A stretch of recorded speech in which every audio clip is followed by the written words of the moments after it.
Hey folks, this is Johnny and welcome to another Faderport 8 video, and this one is a great one. This is a feature that I had previously announced was not available yet in the Faderport, and my good friend Jeff Pettit over at the Personas forums pointed out to me how to make this work, and I am so excited to be doing this video for everybody to see. So, one of the main questions was, if I hide tracks in Studio One, will that be reflected on the Faderport? My new answer is yes, it absolutely will. But there's a couple of things you've got to do in order to make that happen. The first thing is in Studio One's console, you need to open up this little hamburger. I call it a hamburger. I'm not sure what it's called, but I call it a hamburger. And this is the channel list. This is a list of all of the tracks that are viewable in Studio One's console.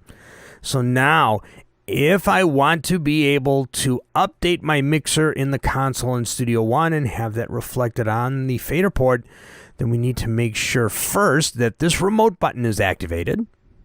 Second, you have to make sure that you hit Shift and All on the Faderport. Now you see that the All button that was blue, when Shift and All is activated, is now yellow. And what that's going to do is that syncs up with the view in Studio One. And watch this. This is great. When I hide tracks in the console, look at that. The Faderport updates and hides those tracks also. Let's go even further, and let's go the rest of the way down the list and actually start to hide all the channels, and now they're all gone. So now you have a couple of shortcut buttons at the bottom, which are nice. You have a tracks button. You have an instruments button, an effects button, a buses button, and a VCA fader button. So now what I can do is I can bring back all of the audio tracks just by going boom.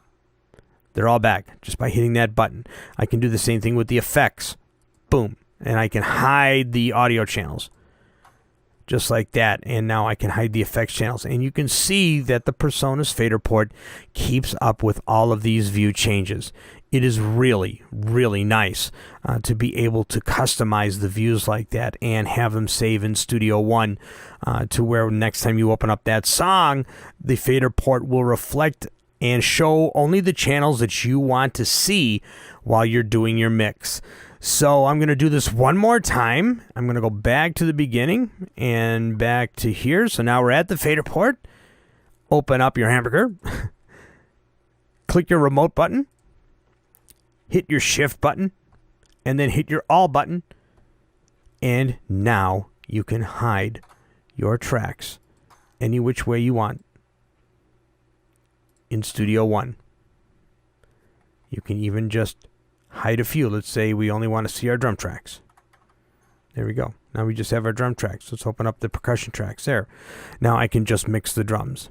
Now when I'm done with that, I can go here and say, all right, I want to mix my guitars. There's all of my guitars, and so on and so forth. So I hope that this was helpful. I'm glad I was actually able to find somebody who knew what they were talking about and show me how to make this feature work. And I will see you all in the next video.